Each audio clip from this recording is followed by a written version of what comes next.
అభినయ నేత్రి నట గాయత్రి మనసారా నిను కీర్తించి పులకించినది ఈ జనధాత్రి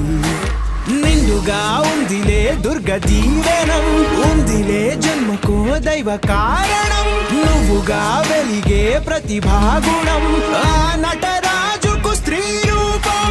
కళకే అంకితం నీ కణకణం వెండి తెరకెన్నడో ఉందిలే రుణం పేరుతో పాటుగా అమ్మనే పదం నీకే దొరికిన సౌభాగ్యం